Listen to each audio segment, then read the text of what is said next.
Hello guys! So welcome to another vlog and we're going again to Japan, and this time we're going to Tokyo and Sapporo.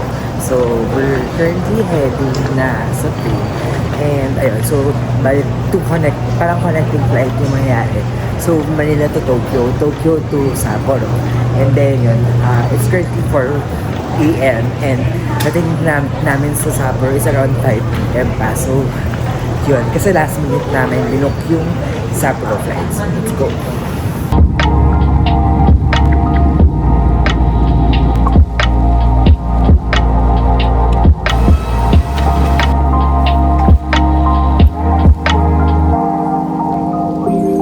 So guys, we just arrived here in Narita. So we'll be transferring sa domestic flight namin. And ayun, magkuha din kami ng luggage and mag-immigration, and then let's go update ako rin. So guys, ayan, we're now here na at Narita Airport. And tapos tayo sa immigration and nakuha na namin yung mga baggage namin. Hindi lang ako nakapag-video doon kasi bawal. So, ayun, recommendation ko sa inyo is make sure na you have the Visit Japan yung QR para pwede nyo na siya magamit doon sa immigration mismo and doon sa parang quarantine area or parang customs nila.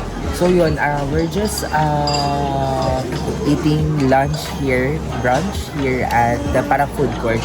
Parang lumabas lang kami tapos second floor siya kasi mayroon kaming flight going to Sapporo. So dito na rin yung domestic airport na yun. So let's go and eat.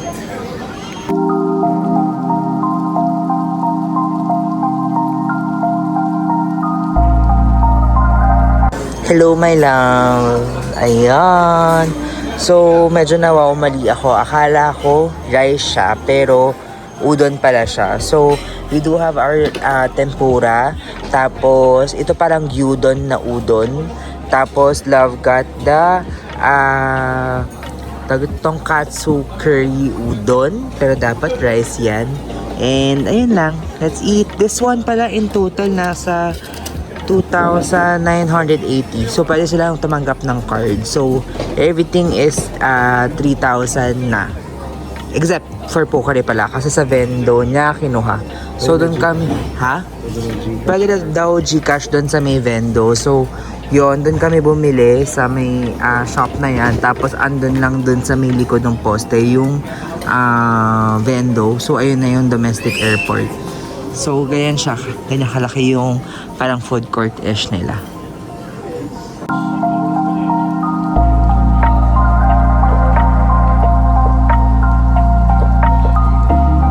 So guys, supposed to be papasok na kami. Kala namin pwede na yun kasi naka-online check-in kami. Yun pala, pagka kumanan ka dun sa may food court, meron dong area na ito kung saan mag-luggage drop ka. Parang check-in counters din siya. Pero okay siya for, hindi ko sure kung halo ng domestic o international dito kasi yung pasukan doon, halo na siya no? So baka dito din yung drop ng international dito. So, yun, hanapin lang namin. Sa letter H daw yun. So, let's go! So, guys, ayan. Ano na lang kami sa may check-in. Medyo naghintay lang kami kasi hindi pa pwede mag-baggage drop earlier. So, mag-baggage drop na kami before we go there. Pero naka-online check-in na kami. So, make sure na naka-online check-in kayo if Jetstar yung sasakyan. Kasi parang wala silang normal na check-in lane. Pero meron naman mga check-in machines dito. So, yun, let's go and do the baggage drop.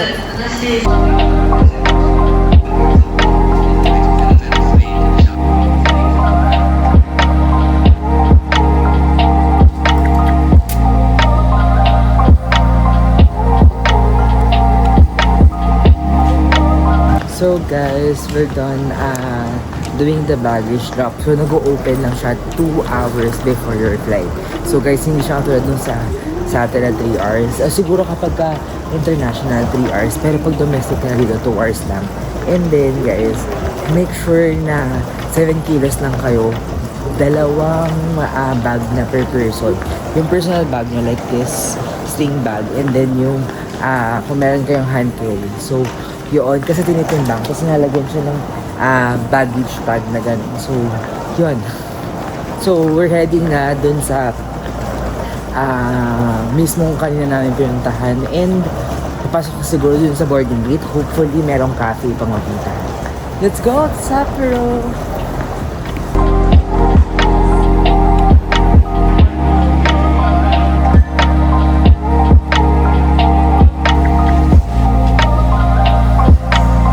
So guys, yun, we're finally here in sa Hokkaido, Japan. So, ayun, andito na kami sa luggage claim, and i-wait lang namin yung luggage namin.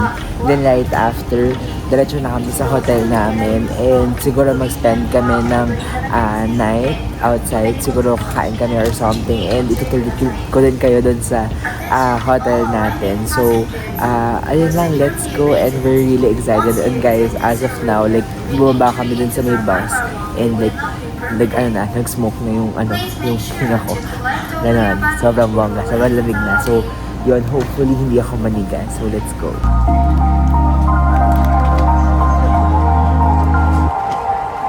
So guys, ayun, nakalabas na kami dun sa may baggage. Ang bilis lang lumabas ng baggage namin. So, we're like 5 minutes lang. And then, paglabas nyo, ito na rin pala agad yung JR train. Pero, ayun na siya agad. Pero maghahanap pa kami ngayon ng ATM machine. Kasi hindi kami nakapag-withdraw doon sa Tokyo. So, maliit lang yung meron kaming cash. So, kuha kami ng pera muna sa ATM. So, let's look for ATM muna. So guys, if kailangan rin ang locker, meron din dito locker area. Tapos meron din ditong tour area. Tapos marami ng CR dito, may Lawson, merong vendo ng SIM card dito. So if kailangan nyo, tawag dito, pwede na kayo agad bumili pagkalabas nyo. Pero ngayon, let's find an ATM nila.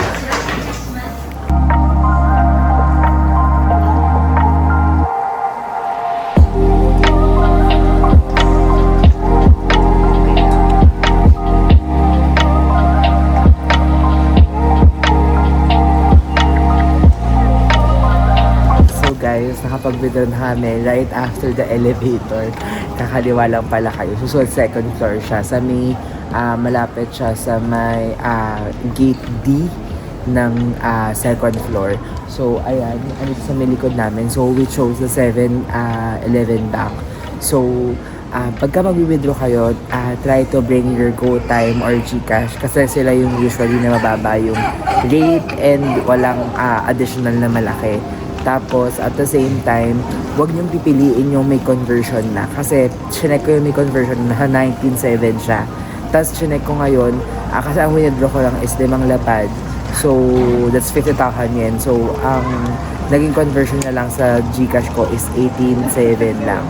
So, malaki na. Sa 1,000 may get yung difference niya sa 5 lapad. So, yun. Punta na kami JR station, and we're heading to the hotel na. Let's go!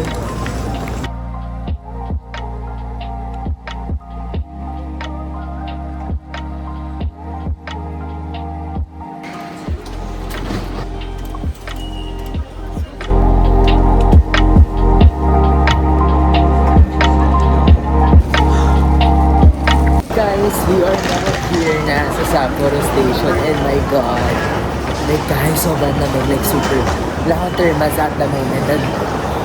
Asa lang pala kami ng station, and grabe, sobrang lamig na. So we're just heading sa West Gate, kasi yun yung papunta dun sa hotel namin. So let's go. So guys, ayan, paglabas ng JR Station, dire-diretso lang, around 300 meters walk kami.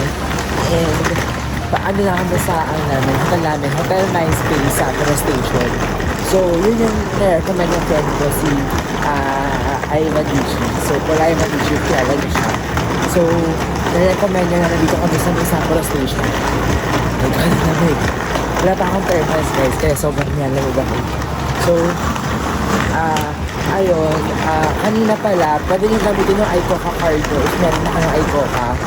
So, i-reload lang namin. Nasa 1,280. yung fee going here. So nag-load lang kami dun sa may station, pero wala kami reserve seating, nakatayo lang. Pero okay lang ako, 39 minutes train station lang naman, tapos dire-diretso lang naman. Like, lang namin. So yun guys, punta na kami sa hotel namin and siguro maglalagay na ako ng thermos ko kasi hindi ko na kaya. Alam mo talaga niya, like super.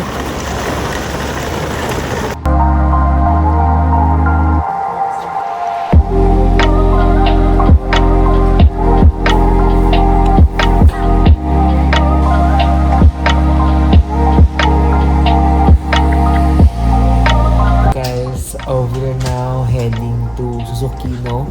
We're gonna find a yakiniku restaurant because we're craving for one. So, may mga yakiniku tayo. Mamaya na ako mag-hotel tour kasi like super gutom na kami. It's currently almost 8 p.m. and wala pa kaming dinner. So, yun. Let's go and syempre masaya ang transport system ng Japan. So, let's go.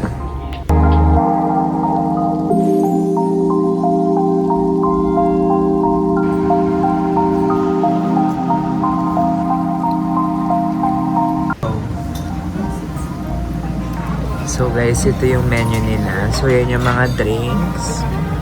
Tapos kami, we ordered the special Japanese beef platter. And then, hot stone cheese with lapsin suwan rice.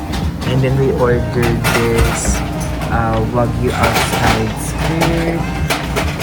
So yan, stone sila na yakiniku.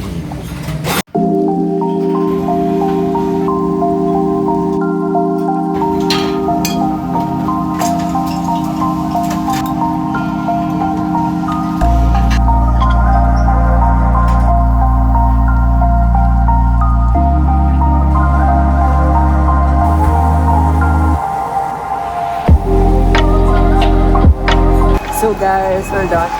Sorry, medyo balot ako kasi like super lamig kasi umuulan pa ngayon. So yun, guys, Razan was so good. Yung bill namin medyo masakit siya sa bulsa, pero like sobrang sulit, di ba lang? Like super sulit. As in, so far, the best sa yakiniku we had sa yeah. So yun, we're going lang dun sa may Susukino intersection for a photo. Then, magkakapi kami dito sa Rio. Sobrang lamig guys. So, today is December 2 pa lang. So, sorry. Yun. So, December 2 pa lang, pero ganito na kalamig. So, how much more pagka nag-snow talaga. Ano siyang may rate na may snow yun? Grabe.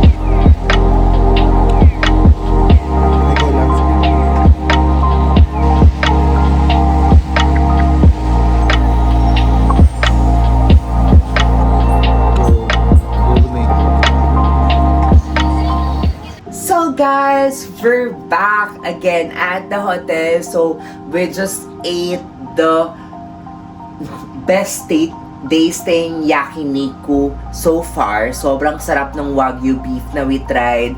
So yun, puntahan niyo siya. Tapos we had matcha and coffee and cheesecake. Sobrang sarap din ng cheesecake kasi napuntahan namin.